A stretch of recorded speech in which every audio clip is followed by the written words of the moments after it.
This is the new 2024 Mercedes-AMG GT, and it's an all-new, fully redesigned version of the AMG GT, Mercedes' high-performance sports car, which first came out almost 10 years ago. There are some big differences this time around, though, and today I'm going to review the new AMG GT and show you all of its quirks and features. Today's video is sponsored by Cars and Bids, which is my online car auction website for modern enthusiast cars. So far, Cars and Bids has sold almost $500 million worth of cars, all sorts of special, interesting stuff like this, and this, and this, and this. So, if you're looking to buy or sell a cool enthusiast car, do it at carsandbids.com. All right, time for the quirks and features of the new AMG GT. But first, a thank you to Mercedes-Benz of Temecula for providing me with this one to review. Mercedes-Benz of Temecula is a fantastic dealership, and they have been a wonderful partner for my YouTube channel for years now. They've been great to work with, and I highly recommend check out Mercedes-Benz of Temecula, the link in the description below. But on to the AMG GT. Now, this has been Mercedes' high-performance sports car, rivaling the Porsche 911, going back, like I said, almost 10 years now. And now there's a new one that follows a very different formula from the original. That's because this new AMG GT is essentially a coupe version of the new Mercedes-AMG SL, which is, of course, the long-running roadster that's been a flagship car for Mercedes for decades. Well, now that's the convertible, and this is more or less the coupe, rather than its own separate, distinct model. Now, Mercedes offers two different versions of the new AMG GT. Both come standard with all-wheel drive, and they come with AMG's 4-liter twin-turbo V8, a fantastic powertrain that's offered here in two different levels. There's the AMG GT55, which uses a 469 horsepower version of this engine, the starting price of around $136,000. Or you can step up to this one, the GT63, the big dog, which has 577 horsepower and a starting price around $177,000. Big money, but this car has big performance. The GT63 does 0 to 60 in 3 seconds, which is pretty impressive by any measure. And you can see that this particular GT63's powertrain was handcrafted by Michele Randaccio at AMG. That little plaque is on all of the AMG engines, and it's included here, a little quirk of the AMG cars. Now, one interesting thing about the AMG GT compared to the SL, one big difference aside from not having a roof, is that the SL also offers those models, the 55 and the 63, and standard all-wheel drive, but the SL has a base model the GT doesn't have. It's a rear-wheel drive car with a turbocharged V6, the SL43, sort of an entry-level version that isn't offered on the high-performance AMG GT. Now, on the outside of the new AMG GT, there are many interesting quirks and features and subtle little differences compared to the SL. One interesting quirk is the badge has been replaced in the front, the Mercedes-Benz three-pointed star, with this AMG-specific badge that uses AMG's logo, I guess to help identify that this isn't just a standard Mercedes-Benz. Of course, just below that on the grille itself, you have the full regular Mercedes-Benz three-pointed star logo, which is also the radar sensor for various adaptive cruise control and other systems in the car. Now, one interesting difference on the outside between the GT and the SL is this trim piece, which you can see in the GT is basically vertical on the front fender before the front door. In the SL, this trim piece is replaced by a fender vent. It's more horizontal and generic, and I gotta say, the GT looks better because of this little trim piece. You wouldn't think it would matter all that much, but it gives it sort of a more aggressive and frankly more attractive overall look, at least in my opinion, looking at the two cars next to each other. Another difference between the GT and the SL is lighting. The cars have different lighting front and rear, and in the GT you get these cool 3 running lights. You can see 3 distinctive LED sections of running light in the front, which is neat to look at, and it becomes the turn signal when you put it on, which adds kind of another distinctive element. In the back you also have this sort of 3 separate lighting element that again definitely looks distinctive, and it's different from the SL, and it's pretty cool. And when you turn on the turn signal in the back, it sweeps across. You can see it turns on and then sweeps, which again adds kind of a distinctive sort of cool element to this car. As for overall rear end design compared to the SL, they look very, very similar. There are not too many distinctions and differences aside from some taillight stuff like I mentioned, but the rear diffuser in the GT is more aggressive. You can see down here it looks sportier,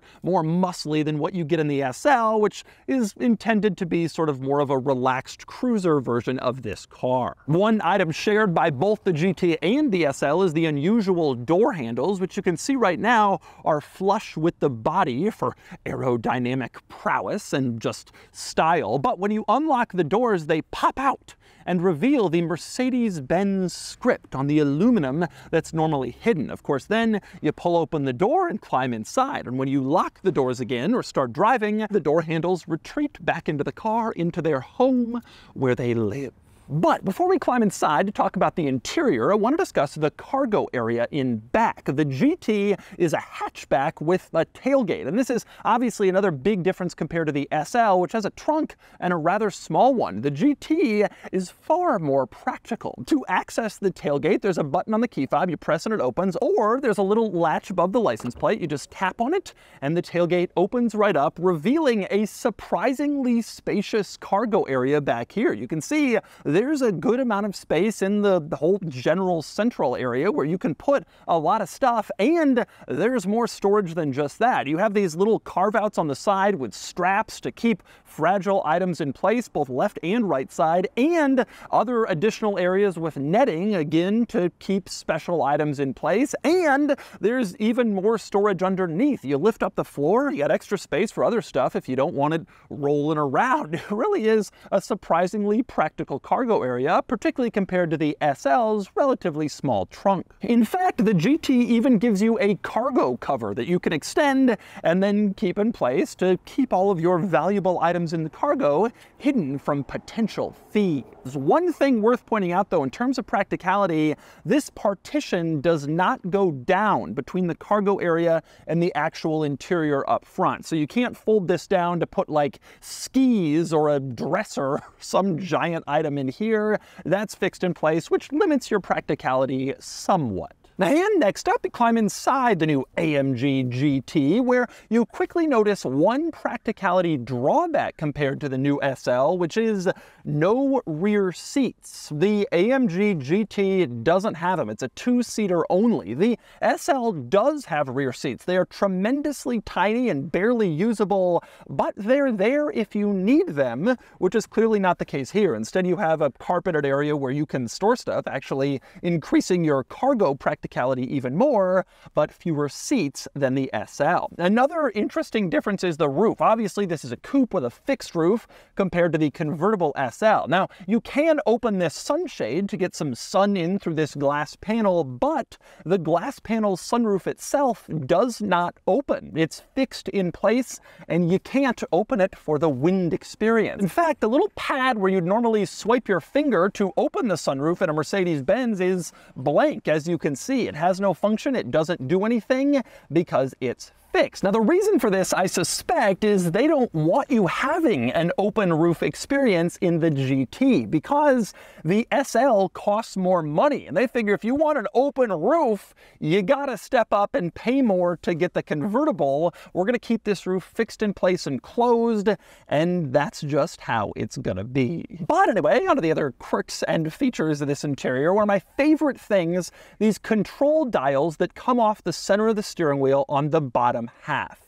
The one on the right adjusts your drive mode. You twist the dial and you can go from comfort to sport plus, snow, individual, all of your drive modes. And if you push in this dial, it pulls up the full drive mode selection screen on the infotainment where you have even more options, which I'll show you in a second. But the cooler of the two steering wheel adjustment dials is over on the left side where you have two switches that can turn on and off various functions, and you can change the functions by tapping on this dial screen. And there's a lot of different options here. The sport exhaust is controlled here, auto start stop is changed here, traction control, various aero components. You can cycle through all of them here and make adjustments with these little switches that come off the dial on the left side. And you can leave this screen with your two most frequently controlled items so that every time you start up the car, they're right there and you can adjust them whenever you want to. One especially interesting item you can adjust from here, you can see the rear wing. Obviously, you can put that up or down. That's pretty standard on a lot of different cars, and here's what it looks like when it's in place. But the more interesting one is the front chin spoiler. You can actually extend it beyond the regular factory position for improved aerodynamics, not just in back, but up front. And when you do that, a warning comes up in the gauge cluster that says, warning, extended, reduced ground clearance, be careful. Just so you know, that chin spoiler's out and it might scrape on stuff, but it does enhance your aero for your racetrack capabilities. And speaking of those racetrack capabilities, let's move on to the gauge cluster, which is certainly interesting. It's a full screen, as you can see, and there are your traditional modes. You have your classic mode with your dials and an information screen in the center that you can adjust to whatever you want. You also can see a full screen map here, which is useful when navigating because the map is directly below your line of sight. Then you have a sport gauge cluster screen setting, which looks like this. Feels very sporty and exciting, but there is more sportiness even than that, because there is a super sport setting that looks like this, and indeed it is more aggressive and more exciting and more thrilling, but there is even more sportiness if you want that. There's a track pace setting that you can put on, and then you have the sportiest gauge display plus some extra information like a G meter and other stuff that may be relevant if you're actually driving on the racetrack. So your typical, very adjustable, high-quality Mercedes gauge cluster screens with varying levels of sportiness in addition. And that level of detailed, sporty configuration is repeated not just in the gauge cluster, but also in the drive mode selection, where you have an unusual amount of choices. For instance, the AMG Dynamic selection, the suspension and the way the car feels and drives, you don't just have comfort and normal and sport like in a lot of cars, you also have Pro, a Pro setting, and Master, a Master setting for the very best overall drivers. You also have the ability to reorganize the order that the drive modes appear when you're scrolling through them. So you don't just have to go Comfort, Sport, Sport Plus. You could have Individual next to Sport Plus in order to scroll through them faster. That's the level of configurability we have here for the high performance driving settings. And there's even more performance stuff inside the infotainment system. If you go into the Track app, you'll see some pretty impressive features, including pre-loaded versions of a lot of racetracks all throughout the world, where you can drive on the racetrack in your AMG GT and then keep score, how you did, how your time was, and you can store store it in here, and the vehicle will know exactly where you were because of all these preloaded racetracks. There's also a drag strip mode where you can do straight line drag racing and measure your times, your acceleration, 0 to 60, eighth mile, quarter mile. You can do that all in this special mode in the track app. And there's a telemetry section where you can see various different general telemetry, like your steering input, your throttle input, etc. A lot of high performance stuff in the technology of this car. Now, despite that, the tech in this AMG GT is absolutely fantastic, high quality, impressive, even beyond all the race car stuff. The latest version of MBUX, the Mercedes-Benz Infotainment System, really is absolutely fantastic. I love the home screen that displays a map, and then various little icons kind of located throughout the map where you can select on something and make it bigger and pull up a different screen if you want to change the music or put in directions. Or if you want even more icons, you just tap the home button while you're sitting on that map, and all of your different settings and displays, potential places you can go, pop up very easily. This car also has an excellent camera system, as you can see here. Really high quality cameras from a lot of different angles, and even a 3D camera where you can fully move all the way around the car to see precisely where you've placed it, which can be very useful for parking, especially in tight spaces, especially with a car like this that has expensive wheels and bodywork that you don't want to damage under any circumstances. And going further into this infotainment system, again, in spite of all the performance and track readiness that this car has, there's some amazing comfort settings in here too. For example, you have massaging seats, driver and passenger in this car, that can give you a massage while you're driving. You also have an automated seat positioning feature where you input your height, your size, and the seat will automatically position itself in the best spot for your posture and comfort. And how about this, the lumbar support feature? You can see right here, dial it to a precise spot for the perfect lumbar support on your back. Instead of just some switch where you're trying to get it right here, you can perfectly place it on this graph for optimal support. So, a luxury car and a high-performance car. Now, one drawback of this infotainment system is that the climate controls are all included here. You don't have any physical buttons or switches for climate. It's all along the bottom of the screen. With that said, it's always here, always fixed in this position on the screen, so it doesn't disappear, and you don't have to go into any menus to activate any stuff. It's exactly where you'd expect it to be, just screen instead of buttons. Maybe not quite as easy to use without taking your eyes off the road, but pretty close since it's always fixed in place. One other kind of drawback of this whole infotainment system situation is the volume dial, which isn't a dial at all, but rather a slider located right here. You just sort of slide your finger left or right to increase or decrease the volume, which just isn't as easy to use as a simple dial that we're all used to. This is, of course, for the passenger. The driver also has a volume control on the steering wheel, but it's also a slider, haptic. You go up or down, and it's not as precise or easy to adjust the volume as a traditional slider. With that said, two big wins on this little control panel at the bottom of the screen. One, you can pull up the camera system with the simple push of a button. Just tap here, and it all comes up right away. You don't have to go into some menu to try to find the camera system. There's an easy shortcut there that makes it really, really convenient. You also have this little black box, which is a fingerprint scanner. You can teach the car your fingerprint, and then when you get inside, you don't have to pull up your specific settings, memory. You just put your fingerprint here, the car knows who's inside, and then it dials up your preferred settings right away, which is very cool and pretty futuristic. One other nice win in this car, even though the climate controls are all integrated into the center screen, your heated and cooled seat controls are not. They are located on the door panel, where they've always been in Mercedes-Benz models. So again, you don't have to go into some menu to turn them on.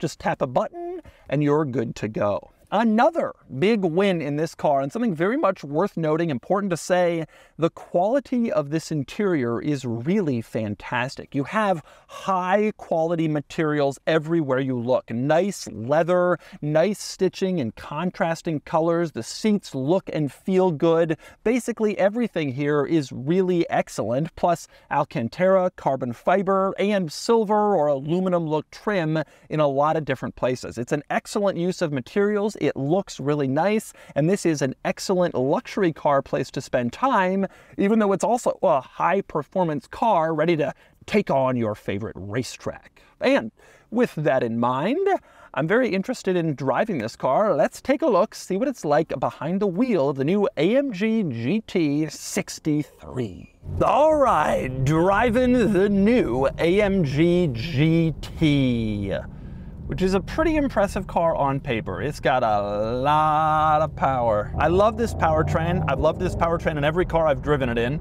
and no surprise, I love it here too. It just has so much torque. You really don't have to do all that much in terms of like pushing the pedal down in order to get like real torque and yummy. It's just great. I mean, it's really, really excellent, very responsive, sounds good, feels good, torque and power, and it's fairly quiet when you're not trying to be all into it, you know. It really delivers kind of everything you could possibly want from a powertrain in a performance car. Now, the other really impressive thing that this car clearly offers is very, very stupendously impressive handling. I'm actually really surprised by it because I've driven the new SL and it was fine, it was good. And you know, it's a Mercedes-Benz, it's not a 911, but it doesn't handle dramatically different from a 911, to be honest.